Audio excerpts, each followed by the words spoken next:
ground rules laid out for certain specific areas that are of concern. Like I say, it's already happening. Some people put fences up and some people don't. So just because you say that you can build out 25 feet, not everybody will buy that land as well. Some people will, some people won't, but you would at least know that there is the maximum. That's as far as the fence will come out. It will not affect a walking path. It will not affect any utilities or anything like that. But one thing I did want to mention is one of the questions we have in here, it says, is there a public benefit? And so my question to staff is what is the criteria for determining this when you consider, is there a public benefit? I look at a public benefit as increased district taxes would be a great benefit. We all get more money because somebody buys a piece of land for forever, not just the one time. They're always paying more taxes on it. And another public benefit would be less danger trees for town not to have to remove. So somebody purchases 50 feet, 100 feet behind their house.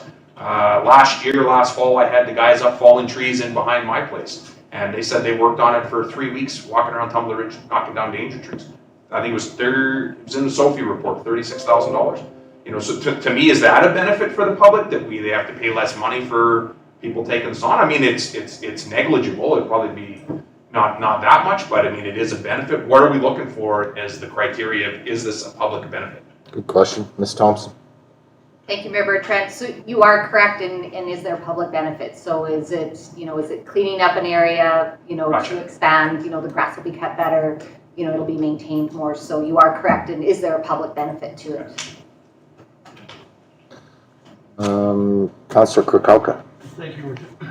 Yeah, I think, Councillor Rubber, I agree with you. When you say, once you get a map and you can say, okay, you can do 25 feet in this section, I think it has to be uniform. I mean, there has to be that. I also like the concept of the fence, because right now, we have a bylaw, you can't put a fence in your front yard, you can't put trees, you can't do this. Well, if there's fences in front of most of these houses at Tumbler Ridge, we would not have to worry about unsightly bylaw. You wouldn't see it.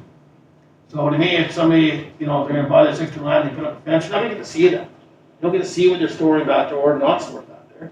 But I think when you see it, that's when it becomes unsightly, because you see it all. And that's why we have that concern to me on regards to the front lawns.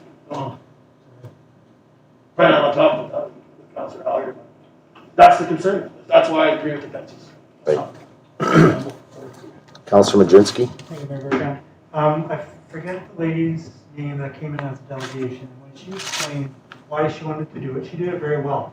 And all she was doing was pretty much adding like a triangle just to butt up to the next fence, which totally made sense. It was very well defined. She said she's putting in a fence, and she wanted to put some trees in there as well as a privacy from the back into the park, right?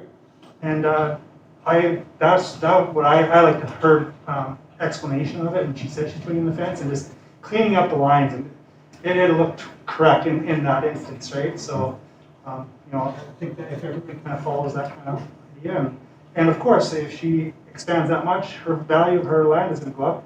It's going to be easy to sell, and I've heard it numerous times as well. People have not enough room to build a garage in their backyard because the square footage doesn't allow a certain size and stuff like that, right? So if you're able to expand straight back and you got the square footage to do it, then it makes it a lot more appealing for people to purchase homes here if they have the option to get a little bit more land out of it. Absolutely. Councillor Kirby. Thank you, Mayor Bertrand. So when you're talking about, Councillor Howe was saying Sakanka, we can go 25 feet there. I know we have issues like with already some buildings outside of their boundaries. So that would solve some of that problem, but are you gonna have to have everybody on board on one street to make that happen? And that's just one question, because in one conversation, it had to be unanimous that everybody was wanting to extend to a certain amount. That's one concern I have. It's and then also when you have someone that buys on one street and then buys a lot behind them, because now a backyard is also a front yard. So you get a house, then you get a fence, then you get a house, then you get a fence. I don't like the looks of that personally. That's where I say when you say you put a fence around it, it does, in certain areas, it doesn't work. Mm-hmm. Yeah. Councillor Howe. So I'd just like to respond to, what was the first part there, Joanne? Just on a certain street. Yeah, they all have. Just using that as Yes, so no, the way I would think that it has to be done is we are allowing a maximum of 25 feet, but that doesn't mean that every neighbor has to go by that 25 feet. Lot A may buy it, B and C may not, D may. but at least if we told them you have to put a fence in behind there. But again, if we're doing this on a one-off basis, on an area on Sekunka, you could say those will require fences. On the areas that you're talking about up on between Kiskatna and Wapiti, I think that's the area that you're referring to. Those could be defined as you don't have to put a fence back there, because we are looking at it on a one-off cases, so we can decide we don't want your fence line all the way out to the road, but it can't be any further than the front of any other home or whatever that frontage is. And that to me would be the answer to those two. But we cannot say that everybody's going to buy the land, but at least we can say Lot A bought it, Lot B didn't. Lot B, you got to get your stuff back on your property. And if you don't, buy the land. And because I agree, there are some areas up there where garages that I understand are built outside of the property lines, and those particular people are going to have to buy that land at some point regardless, right? So that would be my thought to that response. But Thank you. Councillor Majinski? Thank you very much. So let's say on Sekunka, it's all or nothing. 25 feet back, can't buy 10, can't buy 15. It's just, this is your option, that's it. that's correct. And that makes a lot of sense, because Yeah. some people want to buy, well, I can't afford that much, I want half of that, right? So. No, I think consistency is the key here, most definitely. Councillor Howe? Yeah, and so another point that we could add to the process for the applicants would be affected persons notifications. So similar to somebody that built a oversized garage, he went around and contacted anybody who could be affected in his neighborhood, and basically got a note from them saying that nobody was concerned about that. So something like that could be added to the application. And at the end of the day, I think it's important that we remember that any of these issues, a lot of these issues, I should say, can be resolved with covenants put on the land. So I had a house in Fort McMurray, and in behind my place there was actually a gas pipeline that ran through our property. I owned the land that was above it. I could put my shed there, I could store my quads there, I could have the horseshoe pits, I could even have a fire pit on top of it. But I could not build a permanent structure within 10 feet of my back fence because they needed access to be able to dig that up if something ever happened.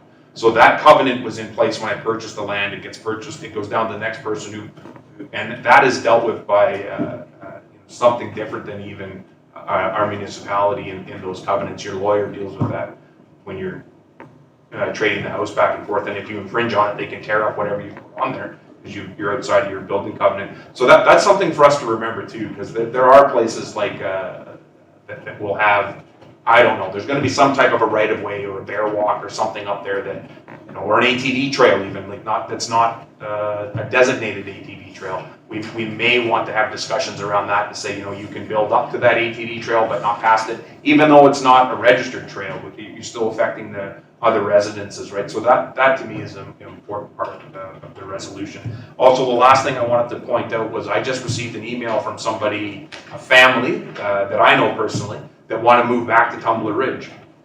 And he has 3 specific houses that he's looking at because he wants land.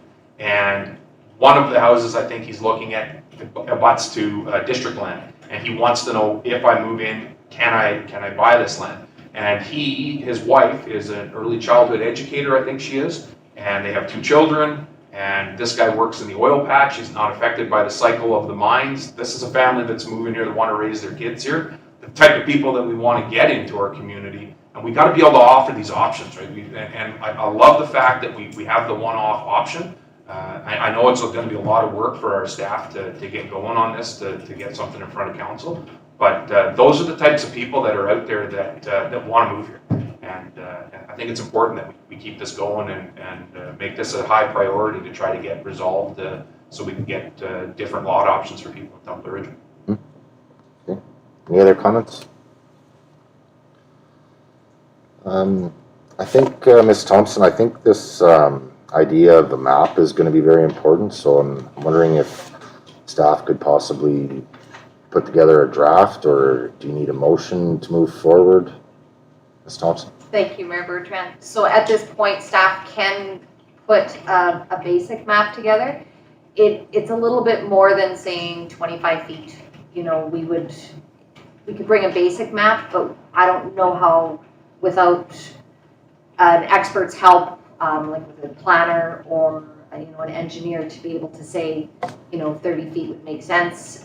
We would have to, it would take a lot of our time to be able to develop that to that standard of saying 25 feet or 30 feet. We could bring a basic map of what we can, bring to council to look at, and with our experience and knowledge that way. But yeah, it's not an easy thing to do, and I don't think we need a motion at this time. Yeah, okay. I think that will get us started and give us the areas where we can focus on. And Councillor Kirby? Thank you, Mayor Bertrand. Just a question to staff. At some point when we do come down with the list of deliverables which are going to be accepted, will it be that it has to be unanimous out of everything in our descriptions? If something doesn't fit, then it doesn't even come to this table? Or is that something that staff will be able to decide? Or is this always going to be back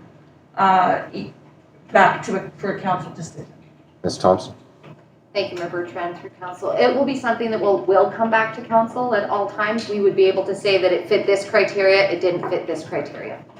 And because it is a council decision to allow expansion or not, if it is an area that is like a no-go zone, yeah, then it would be like, we have a no-go zone, we can say no. However, if it fits most criteria but some not, it still is a council decision because it is case by case. I think that'll add to transparency as well. Any other comments? Councillor Norbury? Maybe it's a segue for our next discussion topic, but can we utilize our OCP review to guide us in this? And we have some public consultation. I know whenever you change the plan, so to speak, you add on a cost, right? Like I don't want to say like, okay, we're going this way, we're going to take a left. I don't want to do that. But there's an opportunity for us to utilize the engagement we're going to be doing with the OCP in this discussion, give us information from a resident. Yeah, I agree. I think it certainly is going to be part of the discussion, Ms. Thompson. Thank you, Member Bertrand. Within the OCP guideline that we do have, we did not have a discussion point in there. And as Councilor Norbury mentioned, to add this in would be an additional cost. It's something we can definitely talk to the contractor about and see how we can do that.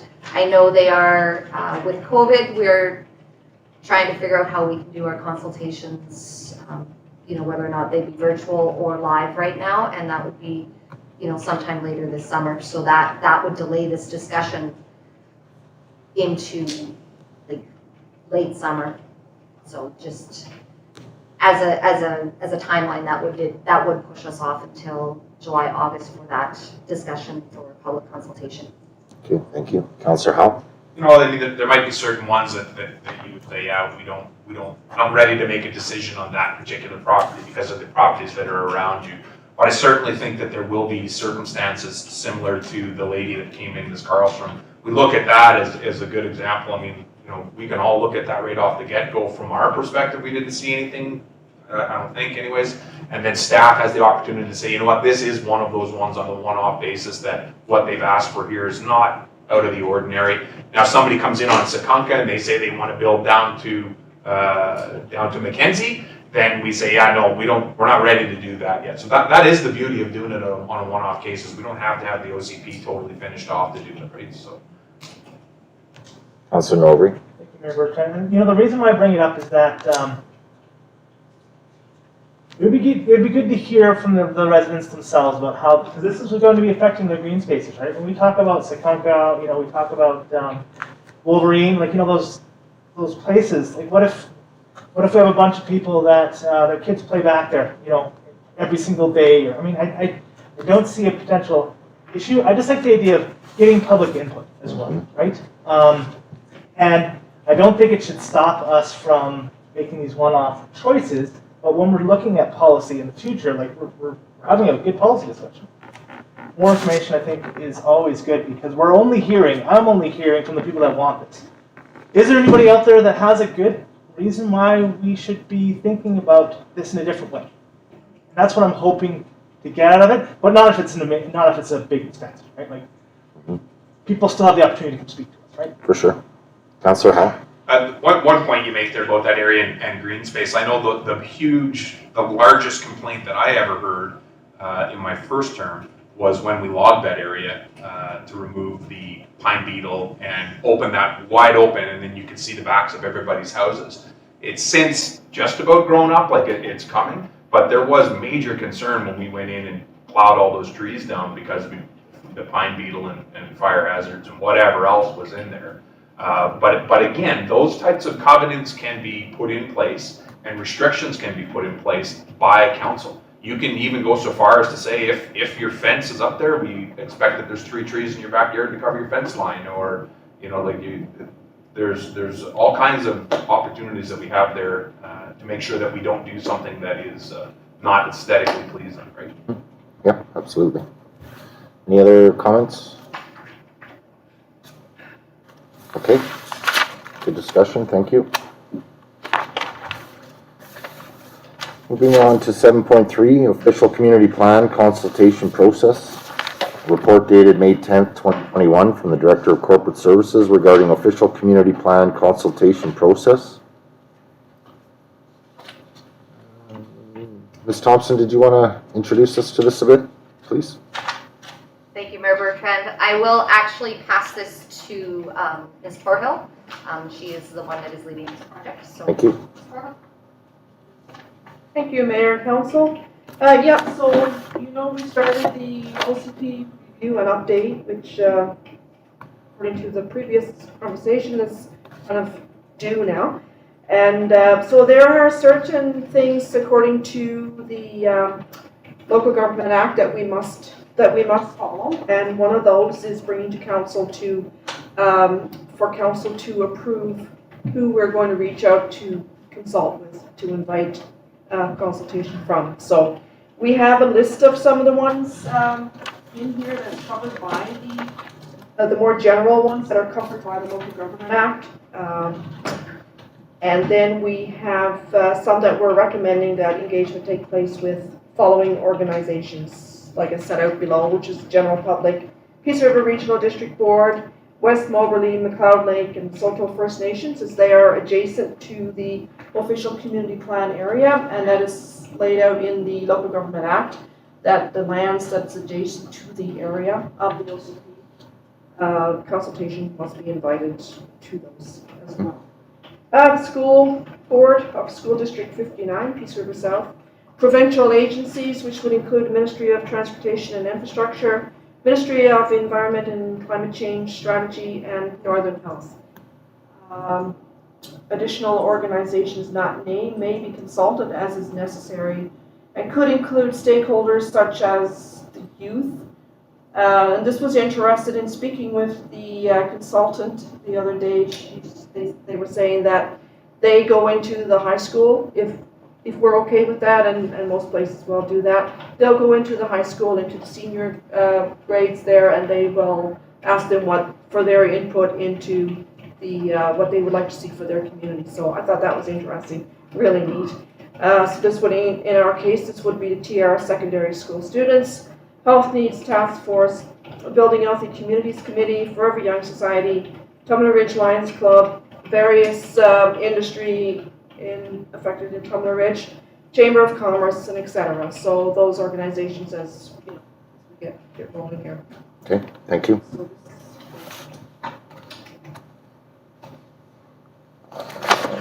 Recommendation, please, Council. Councillor Howe. The council approves the official community plan consultation process and work plan as presented. Seconder, Councillor Kirby. Discussion? Just reading over the list there, Ms. Thompson, I'm wondering if Kelly Lake First Nation should be included? Thank you.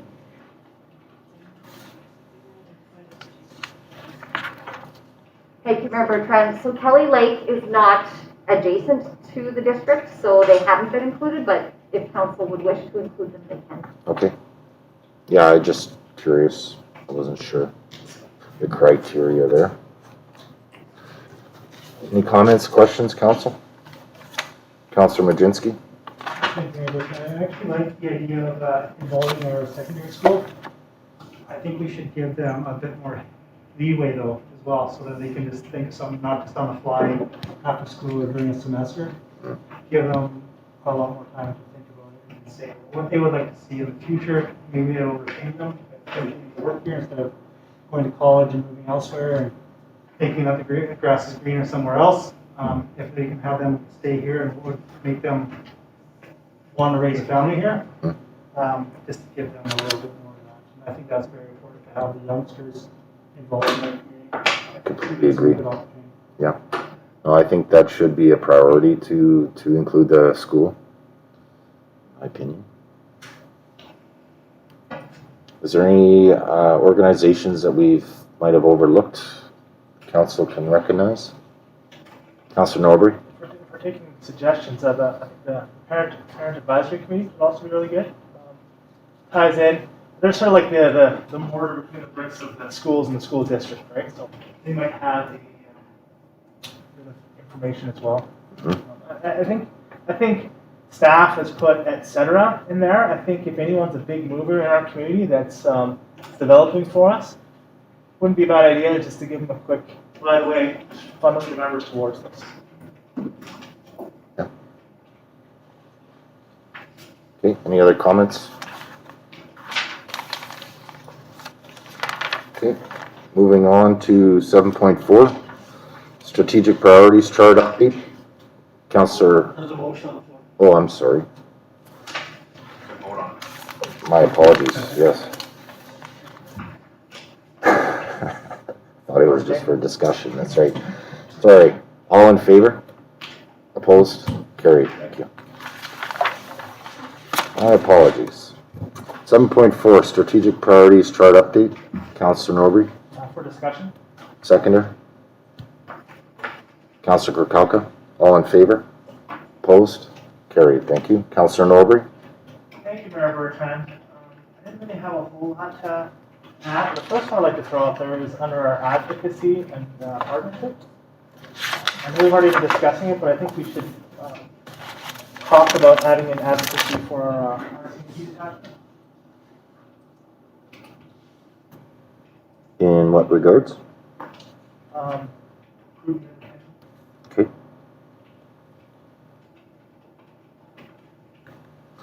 Yeah, I certainly am aware of how strapped our RCMP detachment is at the moment. I do believe that they are in the process of welcoming our new sergeant soon. But I think we are still one person down, so yeah, I think that's a good idea.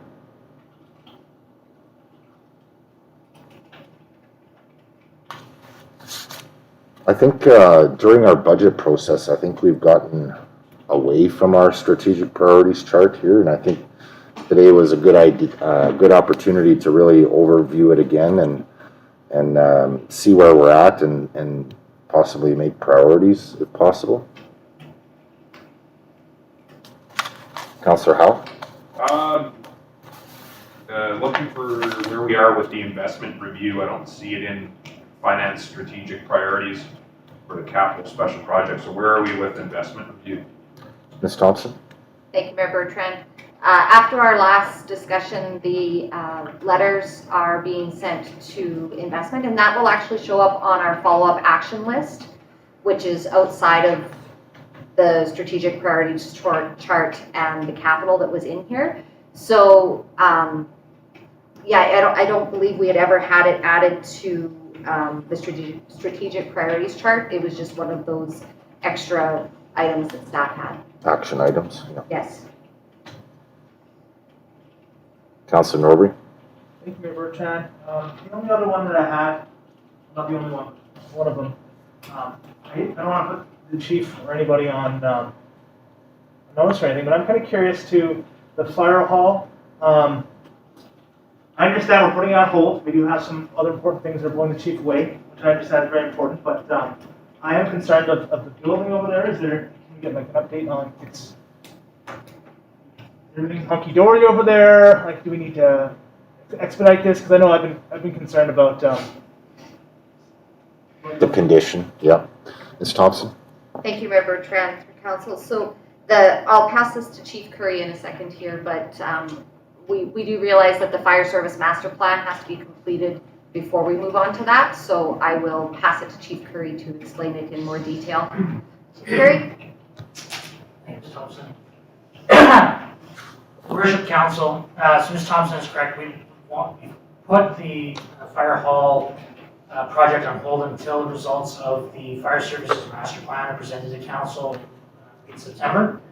We're doing this because we can have a technical review of the building, find out where it currently sits, what we need to have to satisfy work safe components, allow for expansion, etc. Building is still usable. We've patched what we needed to patch. We're making do with it in its current fashion, but it's still limited in terms of its use. We don't have any room for expansion. We are just making use of every little spot that we can right now. Okay, thank you. Councillor Norbury? Thank you, Mayor Burkett. I appreciate you speaking to that, Chief, in that I want to make sure that we're usable, and as soon as we started talking about master plan, it sort of clicked. It makes sense to have, we need to know what we need before we throw in good money at this. So thank you for that. Appreciate it. Okay, Councillor Lehman? Thank you, Mayor. Airport lighting upgrades, I thought that had been done last year. I believe there's just a bit left to finish on it, Ms. Thompson? Correct. Thank you, Mayor Bertrand. So we did some upgrades that we do have some grant money that is left. It's in our capital list this year. So there is some electrical that will still be done. We're currently working on a report that we will be bringing back to council to detail the rest of the work plan for the airport lighting and use of the grant money. Councillor Majinski? Talked to Ms. Thompson today about the log signpost installation that's on hold. The reason was because Canada Lake First Nation has some concerns with that. And why do we have to reach out to them if we don't even have to reach out to them with our OCP if they're not an adjacent community? So why do we have to reach out to them in regards to some of the stuff on the post? Does it relate to them, or I'm just curious why we'd have to actually reach out to them if we don't have to when we're doing our OCP. Yeah, so the suggestion actually came from the Geopark. We had a meeting and they had mentioned or asked if we had done any consultation with our neighboring First Nations in regards to the signpost. We did not, so I reached out to all of them, and we're still waiting to hear back from a majority of them. I think we only have 2 responses at the moment, so we're still waiting to hear back. But initially, it's on hold just to ensure that we're doing our due diligence as far as our consultation and collaboration goes. Councillor? So once the consultation collaboration process is complete, we put up the signpost, what if there's a backlash after the fact? Do we have to take it down? Or is there a time limit on that? So say West Moberly says, well, we don't like it once it's up. What do we do? Just because we've already done this process, they don't like it, but it's in our community. We're the ones that put it up. We're responsible for it. What happens then? Well, I think there's other opportunities. I think there's, by putting those signs on a pole, it is one type of presentation. There is other types of presentations that those pictures can be presented. So, I mean, right now we do have a bit of backlash in that regard. And that's why we're putting it on hold, to ensure that we get all of our comments in from our stakeholder engagement. And then it's a matter of bringing that engagement back to council for a decision. If we want to go ahead with it with differing opinions, then we go ahead with it and deal with it. But if there's a way that we can collaborate and possibly present this in a different way that will satisfy everyone involved, then we go that route too. Councillor Norbury. Thank you, Mayor Bertrand. Kelly Lake may not be directly beside Timber Ridge. They definitely have roots in our community. I remember Chief the Kelly Lake man here. Chief Callio. Thank you. Yeah, assisting us with some. I think the opening of our area by the caboose there, right? So, and like I want to think like some of the features around town are because of the Kelly Lake ban. So I mean they do have ties to us, and I think we hear concerns of, well, will the complaints never end? No, they won't ever end, but on our side, I think we are doing our consultation piece. That's our diligence, right? We are reaching out, smoothing over relations, because, you know, if somebody has complaints, just like if somebody complains about something downtown, we're still going to listen to them, right? Maybe we'll pump the brakes for a second, hear what they have to say. If you look at this, I'm not going to the merits of the sign, but it's just good to have that consultation, because that itself, the lack thereof, can rustle feathers. So hopefully it'll all smooth out. It's a good looking sign. Councillor Howe? So does the geopark speak for this community, or does this council speak for this community? So my concern is the geopark who raised a concern about a signpost. And I had heard it talked as a totem pole. And that's where the designation needs to be set at that point there. Just because somebody in the geopark thinks that it may be a totem pole, it is not. It is a signpost. I don't understand how the geopark can stop something on our strategic priorities list without the approval of council. Don't agree with it. I don't agree with it at all. I don't understand why we'd have to go out for consultation. That doesn't make any sense to me. You know, we've had this on our agenda to do this for 3 years. We had the signs built, the signs were made. Nobody said anything, nobody had any issues. We tried to get it put up, it didn't get put up. It was I think it was pushed forward again by Councillor Krakauka that he wanted this thing done. We paid the money for the signs. It's a local artist who's designed these signs and wanted to put them up. I don't understand how the geopark can come in and change our strategic priorities. That doesn't make any sense to me at all. They're not voted in by the people of Tumbler Ridge. They shouldn't have any bearing on what we do or what we don't do. If they had a concern, bring it forward to council. We'll have a discussion about it. Then we may choose to do something different. But for the geopark to be able to stop something does not make any sense to me. Okay, thank you. Councillor Krakauka? Yeah, thank you, Worship. The thing was, it wasn't built, it's being replaced. Like, you gotta remember that, this used to be at the Roman walkway, it's all the same signs have been just redone. And this isn't 3 years, this is going on 10 years. I mean, I've just went down my second term, and it was the previous council before I got voted in, my first term, the signs were already done by them. And the poor artist that was had to redo what was already there, has had that storage for 10 years. I do have a concern though, that the geopark was able to stop something. I get the conservation part, and I think we should have. Maybe that was a step we missed, not us, the previous council missed. So I don't disagree with that. But how they stopped something, and I heard that the complaint actually came from the geopark. Not from Kelly Lake first, directly from the geopark. I don't want to say the board, but that was my understanding. So That's correct. And I heard there was some feather ruffling in the emails and stuff. I think, you know, like that there, like, I think when they ask us to do the same thing, they should probably do the same thing for us to come back with, you know, consultate with the mayor or staff first instead of just hammering. I mean, we're one of the bigger funders in regards to geopark. We support them, we all our signage, we support the branding, we get all that. And to me, it just seems to be turned over for whatever reason. Yeah. No, I think, in my opinion, I think the reason nobody said anything about this is because we didn't engage the public and we didn't engage our stakeholders and our neighbors. We didn't give them the opportunity to give input about it. So how can they say anything about it? Yeah, and as far as stopping the project, I wouldn't say it's stopped. It's on hold. It's not. That's what it is. Councillor Majinski. Yeah, my concern is it being on hold for how long?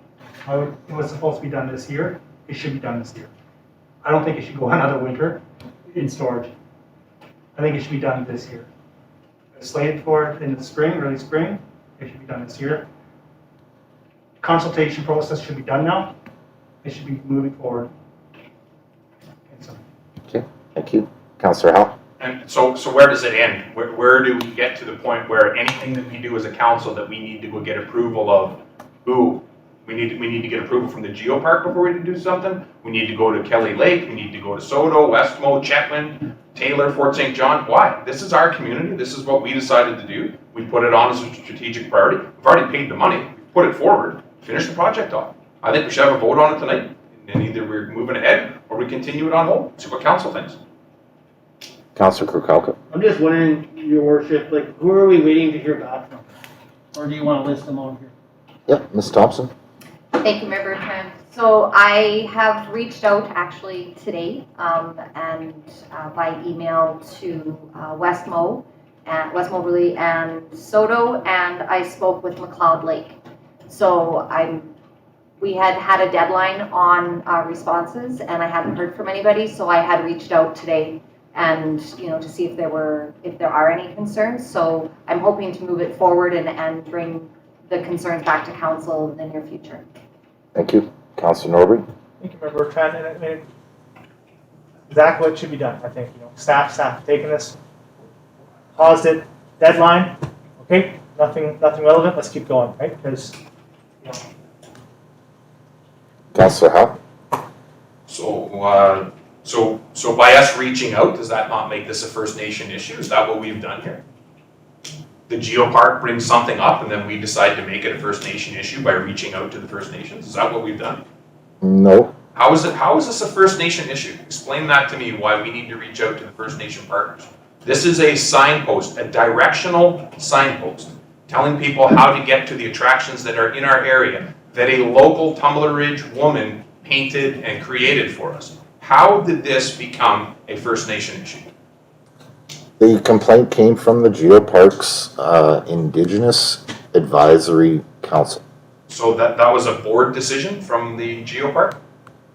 as far as I understand. Well, for the board to make a decision, shouldn't this council have been made aware of that decision? Shouldn't the board have said, we have a concern with our Indigenous, whatever they've came up with, the term that they just said, that their board decision would be voted on by them as a board rather than one person bringing it up? Is it one person who brought it forward?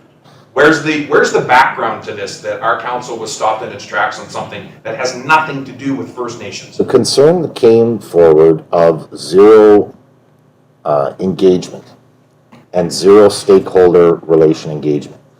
So I don't get that. our neighbors, we're on Treaty 8 land. So what? Our neighbors. Point of order. Councillor. Getting a little back and forth.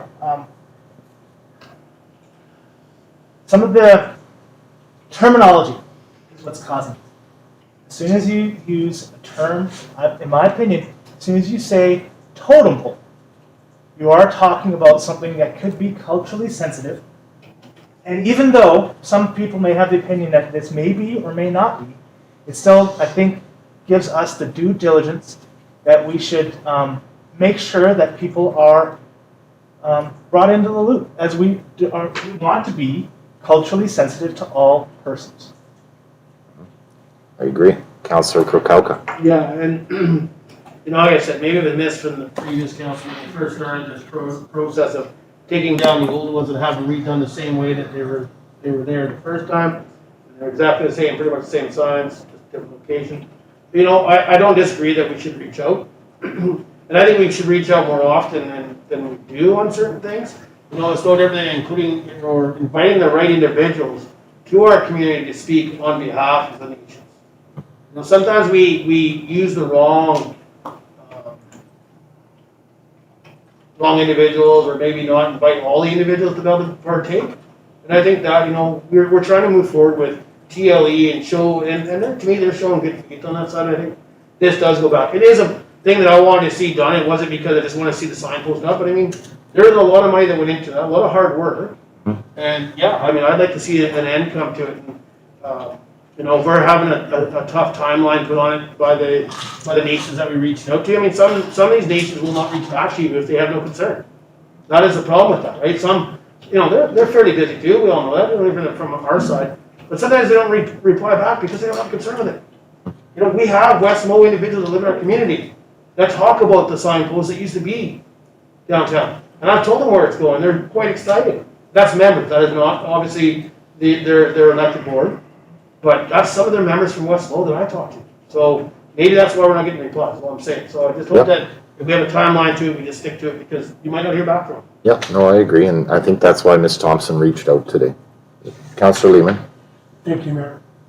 So, I guess I'm fine with, the consultation process, but the thing is, there's gotta be, like, we already had a time limit. If the stakeholders don't have a concern, then at least they could email and say that they don't have a concern, instead of us waiting and waiting until we eventually get an answer. So, I just, like, you obviously got in contact with them again, so set a deadline. If you have no concerns by then, fine. If you do, let us know, and then we'll go from there. Okay, any other concerns in regards to the strategic priorities? Councillor Howe? Just looking for an update on 100 Acre Wood. Are we gonna change that to 50 Acre Wood, because we aren't going after the 100 acres anymore, because one of our First Nation partners is looking into some of that? And what's the plan on the Rural Residential Saddle Club? Where are we at on these? They say in progress, but do we have an update on them? Ms. Thompson? Thank you, Mayor Bertrand. The reports are coming to council next week. Okay. Councillor Howe? How about an update on the 2021 warranty asphalt oversight? It appears to me that the asphalt replacement that we did on Pioneer Loop is not holding up again. So where are we at? Ms. Thompson? Residents want to know. Thank you, Mayor Bertrand. So with Mr. Beal's retirement, I am taking over these projects and slowly learning about them. So I reached out to Urban Systems, and there was one meeting that was held, I want to say the end of March, to have some initial discussions. I do have a preliminary report, but I need to look at it more. And my understanding is after the May long weekend, there will be another discussion. So I do have a call with Urban Systems yet this week to find out the plan and the process. So that's where I'm at right now, is learning about it. Councillor? So as a strategic priority on our list, is there any flavor in council that we want to escalate this? This was a $7.5 million spend, and we've put our asphalt replacement on hold while we tried to figure this out. Is there any flavor around council to involve somebody besides Urban Systems?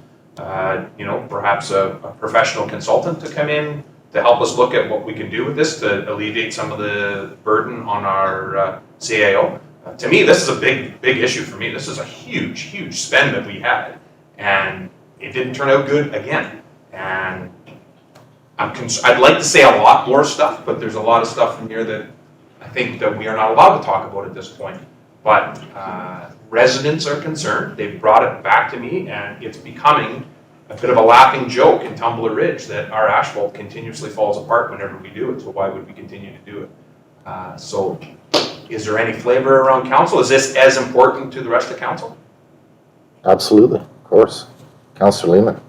Thank you, Mayor. So, the problem I have with the asphalt is supposedly it's done to Alberta road standards. And when you have an issue like what we had or what we have with some of our pavement, normally they do a 40 mil replacement and we did a 25. Now, I don't know. Oops. We can't talk about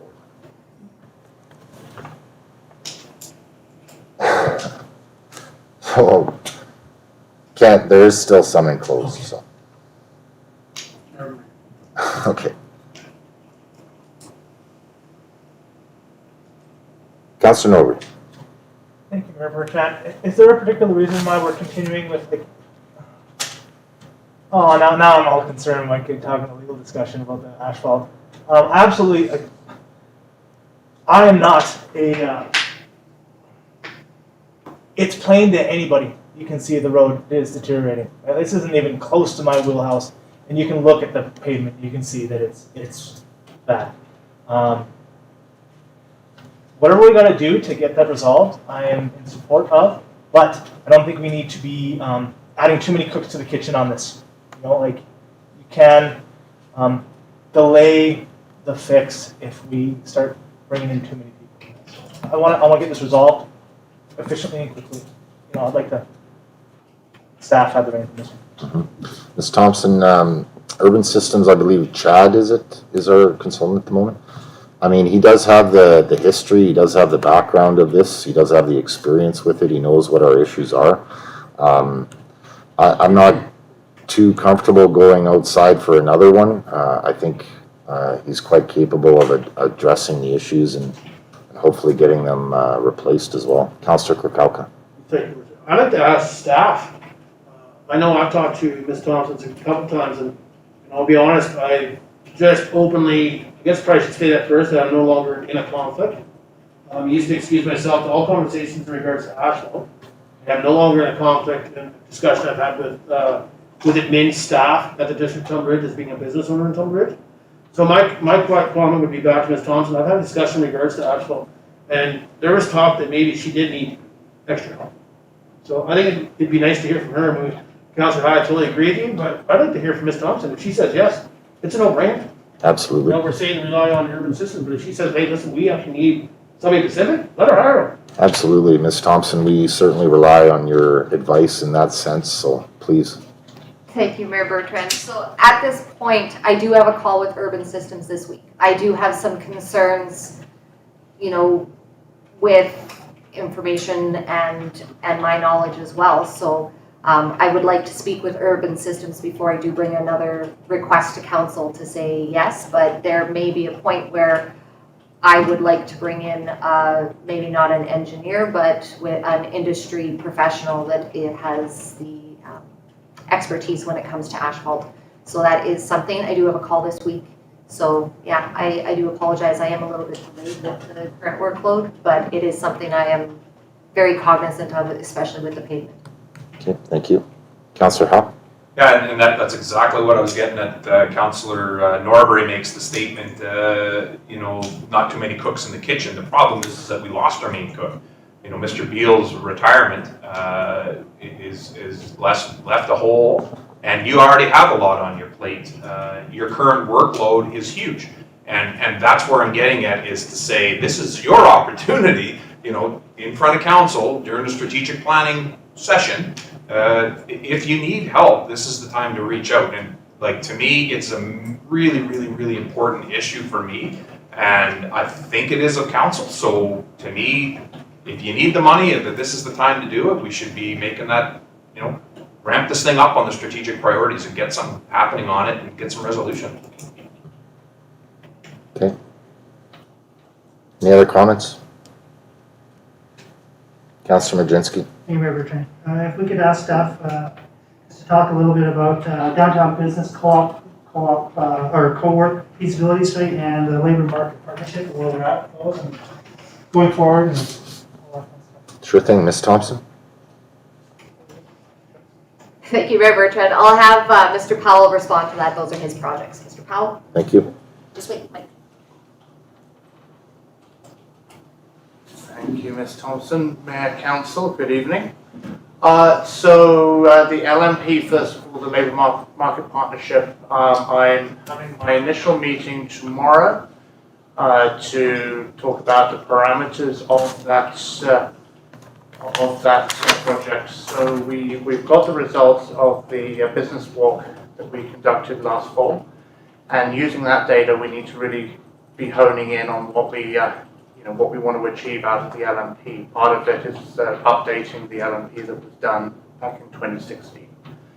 So we should be on the road there later this week. The other one was the co-op, right? Is that okay?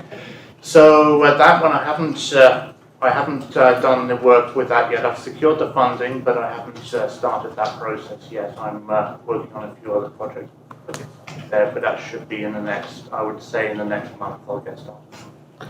Okay, Councillor Majinski. Thank you, Mayor Bertrand. Maybe one more question to the department. With the urban design guideline, have you talked to them about these co-work feasibility studies, and are they working together and kind of working to enhance the downtown core in any sense, attract other businesses or a co-op of multiple businesses downtown? No, They're completely separate beasts? Yeah. Okay. Any follow up there? No. Okay, any other comments, questions?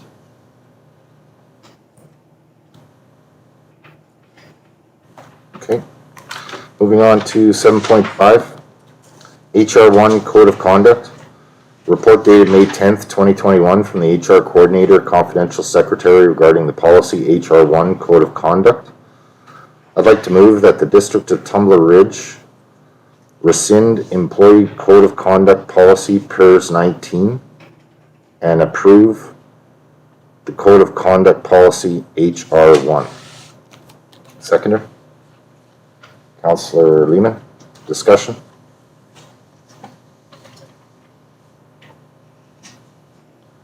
Thank you to staff for putting this together. All in favor? Opposed? Carried, thank you. 7.6 HR2 Bullying and Harassment Policy. Report dated May 10th, 2021 from the HR Coordinator, Confidential Secretary regarding the HR2 Bullying and Harassment Policy. I'd like to move that the District of Tumbler Ridge rescind Harassment Policy TR13 and approve Bullying and Harassment Policy HR2. Seconder? Councillor Majinski, discussion? Councillor Majinski?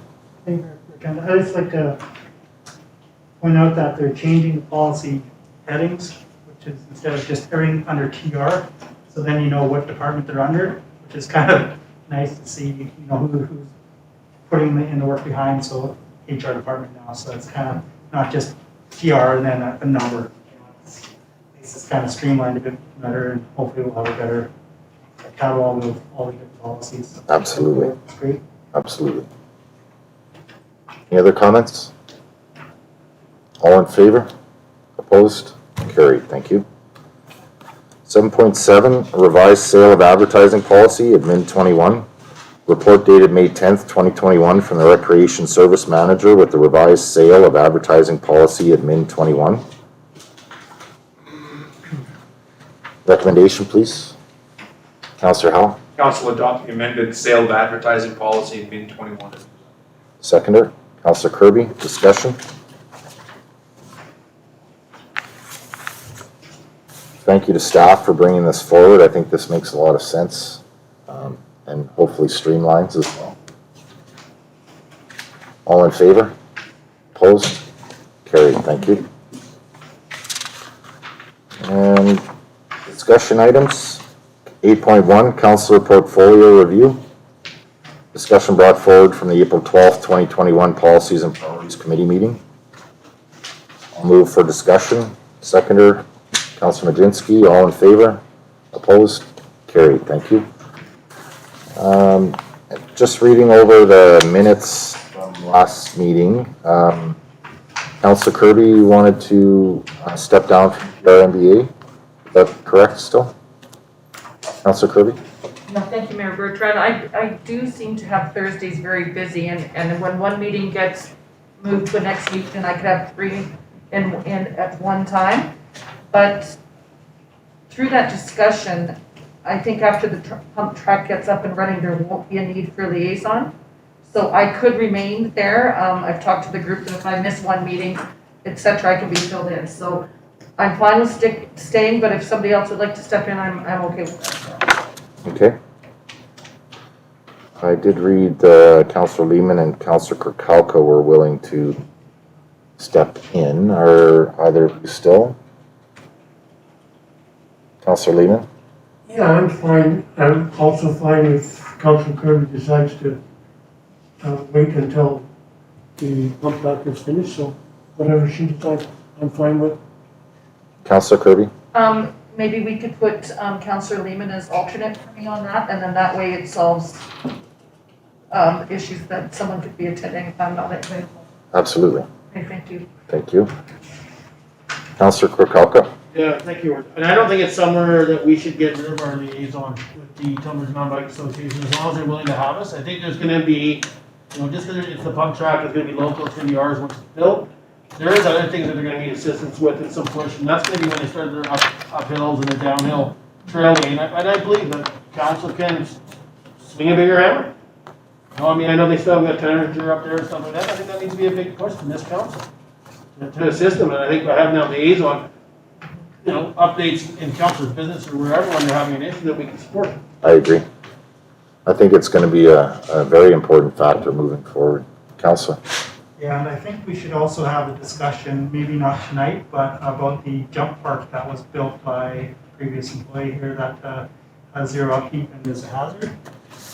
And I don't know if that would be something that council can take over because it is district property, but you can even have the TRMBA, while their build crew is here, professionals come in and take a look at it at the same time while they're here in their through build time, to look at it and to refurbish it and make it more user-friendly without the big gaps and the size of the jumps, and make it a little bit more user-friendly, or abandon the idea or change it up. And I think it should be, it's a very good spot for where it is, and it ties into with our interpretive trail. If we can revitalize that a little bit, that'd be great. Yeah, that might be something that you and Ms. Thompson could work on, maybe a report to council to bring some of that ideas forward. Yeah, if that's okay, then I'd like to maybe set an appointment with the Absolutely. CEO and, yeah, go there and stuff. Of course.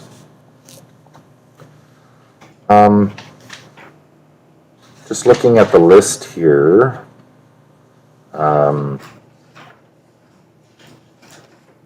I see my name is on the UNBC Regional Advisory Committee.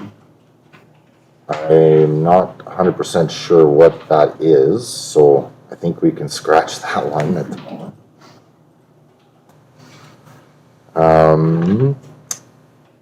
Is there any councillors that wish to be replaced on any of the committees that they are on at the moment? Councillor Krukowka? Yeah, so I won't say we replaced you, but we did have a discussion when you weren't here, and I think you need to be aware of it. You might have read the minutes, and there was some disgruntled, I was one of them. I think it's your right to have meetings with whoever you want, I'm fine with that. I do think when you meet with organization or boards that you do have a chair or a liaison with, you fill them in. I mean, I get some of your conversations are private, that's fine. Don't need to hear that, but knowing that you did and not showing up at a meeting and finding out about it, or at a council meeting, I think, to me, you spend a lot of time with these organizations, and that's fine if they want to reach the mayor, because, again, maybe they can get more of the hammer from the mayor than just the councilor. I'm not saying that, Keith, but I'm just saying, right, that is their right to have that meeting and fill you in a little deeper on a certain subject or something that they know you've been pushing for them through government agencies and stuff like that. But I think just an update back to that liaison, just to be aware, right? Hey, listen, just so you know, I'm having this meeting, or I've had this meeting. I don't even care about all the details, but when you go to the meeting and they start talking, it's like, why wouldn't you have said something? Like, now I feel like I'm left out. Yeah. Right? Like I spent all that time, well, why do I want to go anymore? Yeah. You lose it. I think you lose interest, so. Yeah, no, I did read that in the minutes, and I do agree. There was a couple instances where I was at fault for not informing the liaisons, and I do apologize for that. And I will take that advice, most definitely. Councillor? So, yeah, and I wanted to say this besides the minutes, so you don't think we were talking without you here, right? That's why I wanted to make the word. Oh, yeah. One subject I'd like to talk about, and that's the Tourism Advisory Committee. So, I won't say I see concerns, but I have concerns. So we have 2 district staff on there. We have 2 available councils. Council Kirby is the chair, I'm the co-chair, the alternate. I'd like some explanations there. Like, it's an advisory committee, but I do see the minutes. I do see a lot of the minutes that come forward. And to me, there's some direction coming from that organization back to our staff members of stuff to go and work on. Maybe council isn't always aware of that. And that might not be the direction that council wants. So I think we got to tip that lightly there. When it's an advisory organization, right? They're not an action committee. They're an advisory to come back to council. But you have great volunteers that sit on there and stuff like that. But sometimes you see it as they're pushing for their own benefit. I've seen it in the minutes, and I think that's the wrong thing when we have an advisory committee with 2 staff members. Okay. Ms. Thompson, staff able to comment on Tourism Advisory Committee? Thank you, Mayor Bertrand, through council. So I will have Mr. Powell respond a little bit more, but within our terms of references, we do have both employees as there was a report that was brought to council in 2019 that both employees were on there. So I'm not sure of the history prior to me coming in, but in 2019 that was the way it was. So if I'm not sure of the history on that, so I can pass that over to Mr. Powell. Thank you. Mayor, Council, sorry, I would like a little bit of clarification, if you wouldn't mind, as to, what you're referring to specifically, but, I do, when there are issues to be brought to council, I do bring them to council. We've got one actually coming next week, for council next week, but, if we could have a discussion about the, what you're referring to specifically, then hopefully I could answer to it. Counselor? Yeah, so I'm not a reader minute for minute. I mean, I can meet with Ms. Thompson, I can reach out to Ms. Thompson about it. But to me, if it's staffing, it's not the issue with two staffing on there, but there are two staff needed on. But to me, it's an hour every month for two people. Like maybe it's not needed is what I got, and that's the council, that's not even just back to staff. But I can meet with Ms. Thompson and fill in with some of the stuff I've seen. But to me, what it is some of it is being directed for certain individuals, and I don't think that's what the advisory committee is for. So it's not, to me, it's not to get a benefit for yourself, it's to benefit us as a tourism area. So everything we decide there or talk about that comes back to council, it should be for the whole municipality, not for just individual groups. Right? It's not just individual people, but individual groups. And to me, I understand there might be certain things we work on, whether it be the ATV or sledding club or whatever it may be, but it seems like that committee is only working on certain part of tourism. I'll talk, instead of doing it all in the open and reading it minute for minute or word for word, I'll have a discussion with you. Okay, thank you. Councilor Majinski? Hey, Mayor Burkett. I'd like to step down from the Tumblr Public Library Board. The reason being is... 1 second, Councilor Majinski. Any Councilor involved Albert? I need to step out for, as I work there. So you're saying we shouldn't appoint you? Not while I'm in the, not while I'm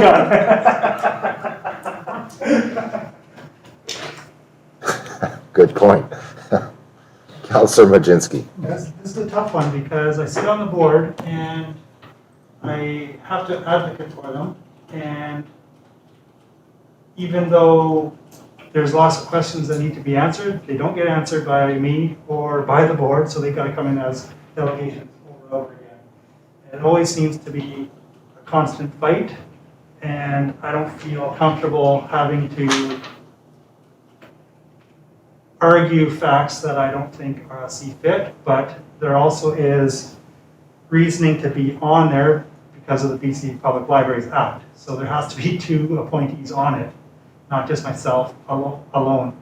I don't know if there's another way to structure it or whatever, but I go to these meetings, I raise concerns. Doesn't seem like I get the support that is needed sometimes by the board. I don't think it's board run. I have my concerns there as well, but I don't need to air that out. I just want to be removed, or I could be on it still, but please bear with me with changes or concerns. No, that's quite all right. And believe me when I say this, I certainly don't expect each councillor to put in 4 years with a certain organization. If you need a break or if you need to step away, that's completely understandable. Believe me, it's we have 6 other people that can fill the holes. So, Councillor Majinski. Yeah, and I don't expect the members of the public to jump onto boards and be stressed out and then be on a board for 1 month or a year and then say, yeah, this wasn't for me. It's not fair for volunteers to go onto any board and feel like that they're put into bad positions or have to make tough decisions. It's a volunteer thing, right? So, and that's how I feel as a liaison, is it should be something fun and exciting, and it shouldn't be always contentious. Mm-hmm. It just seems to be that way a lot. And for any counselor or any member of the public, you shouldn't have to go through that. So, Okay. I just want to make that very clear. Okay, thank you. Is any of council willing to replace Councillor Majinski on the library board?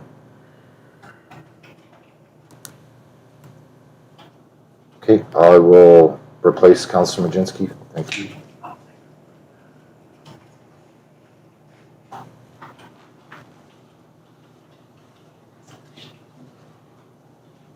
sorry, Ms. Thompson? Can we have a resolution? Yes, of course. I'll move that, sorry. Oh, hang on a second, Chris. Oh, sorry, I thought I heard the door open. Yeah, no, one more.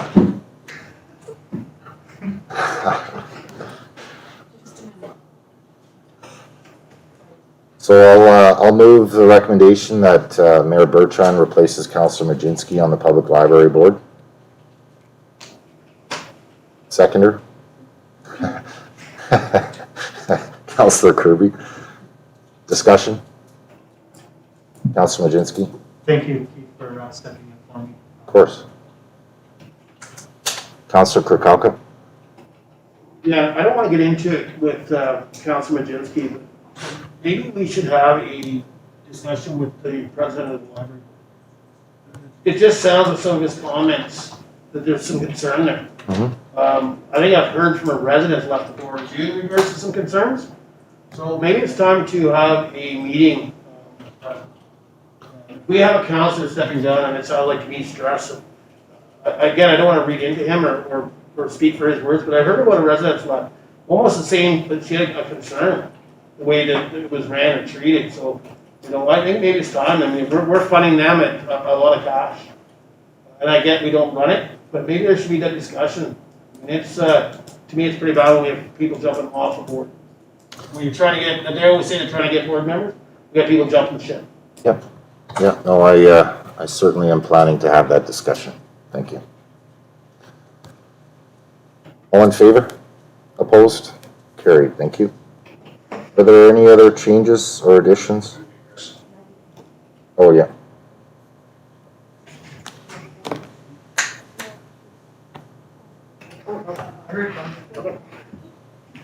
They're on the corner.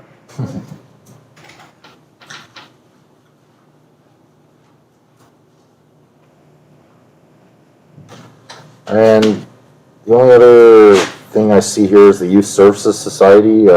Staff, did you contact them to see if they would like a research or a liaison? Ms. Thompson? I'm sorry, we did not. Okay. So that is still open.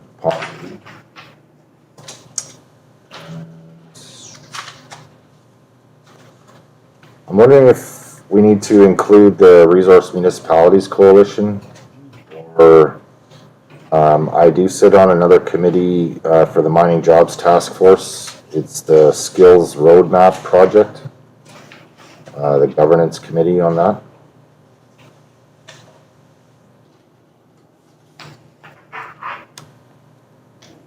Councilor Majinski? Question on the Skills Roadmap Committee, is that through the college? No, it's actually through Center for Training Excellence in Mining. It's in regards to the mining industry and the future skills needed.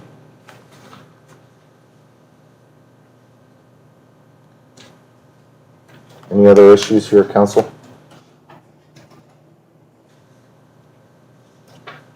Councillor Howe, are you involved with the Chamber of Commerce at all? Should we be scratching that out? Yes. Councillor Howe? Yeah, so I was in contact with them. I didn't even know I was the primary on that. I talked to Ms. Tremblay and, or Ms. Kirk now, sorry, and we're going to start getting involved in some of the meetings. She didn't know I was even a part of it. She didn't know who the liaison was either, so. Okay, very good. Any other comments, questions? Okay, moving on to question and answer period, Ms. Thompson.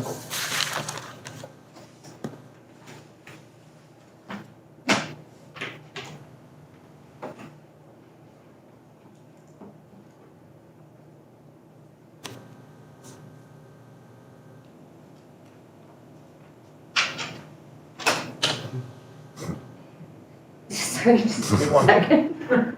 Yeah, that looks scary, actually.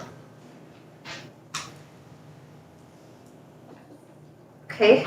I think, I have a question from Councillor Will Howe.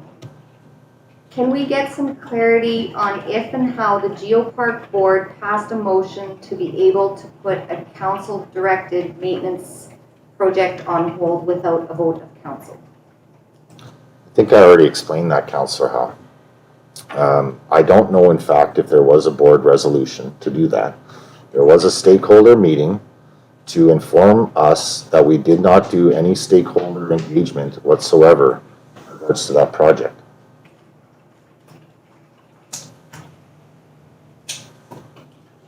So every project that we do in Tumbler Ridge, we need to get stakeholder approval. We changed the boiler down at the recycling center, we need to get stakeholder approval. This was a maintenance project of something we had in our community for years and years. It was getting fixed, replaced, we went to put it back up. Then somehow, the Geopark was able to stop something that was a direction of this council. I don't think that is, I think that's a terrible precedent to be having set. Where does that stop at? And how does it happen? I am asking our CAO, explain to me the process of how a board that is not connected to this council was able to stop something without it at least even bringing it forward to council, because it was not brought forward to us. I certainly wasn't made aware of it. It wasn't happened here. Perhaps you were. Perhaps they talked to you. But again, you don't stop a direction of council without a vote. So I would like to know how the Geopark was able to do that. Okay, I think I've answered it, but Ms. Thompson, please. Thank you, Member Trent. So part of my role as CAO is to, address concerns when they do come in. So we did have a concern that came in. I would like to go back because I believe that I did, say that we did have a concern regarding the signpost, that I had brought that to council's attention in March, end of March. So I would like to look back because I thought I had brought it forward and we did have a discussion. So I would like to go back because I believe that we did, but I could be incorrect. And again, just to confirm, this was from the board, from the Geopark board, not one individual in the community, because that's what we're being told. It was the Geopark that had the concern, not one individual. Is that what happened here? Or is it one individual? Ms. Thompson? So, thank you. So the concern did come from one individual, and then there was a second individual that did come forward with another complaint. So we did, I did bring it, I feel I did, but I can't be certain right at this point that I did bring it forward. But it was not from the board from my understanding. So if somebody from the community complains about something, they can stop any project. Councillor Howe? It's a question. I'm looking for clarity. What's wrong with that? Well, I completely agree, but I'm just questioning your motives here because why are you against stakeholder engagement? Did I say I was against stakeholder engagement? You don't think it's absolutely necessary? Not on this particular project, no. If we're replacing the siding on the fire hall and we want to do stakeholder engagement of our community, yeah, that makes sense. But this was a project that had council approval, we put money towards it. It's just repairing something that we've already had in our community. And if somebody has a concern about stakeholder approval or whatever, bring it in so we can talk about it and discuss it, rather than somebody making a decision that does not involve the 7 people that are elected by the people of Tumbler Ridge to get in here. Okay. We are responsible to them, not one person that can come in to make a decision. I agree, Simple Council. question, I'm asking the answer. I agree. I don't think it should be allowed. Okay, thank you for your opinion. We will invite the Geopark to come and explain. Okay.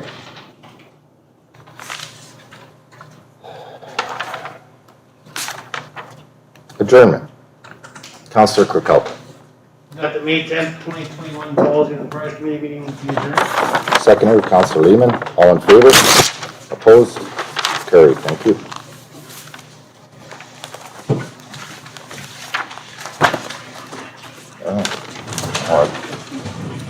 That's okay. I didn't catch it in general. No. There's a link.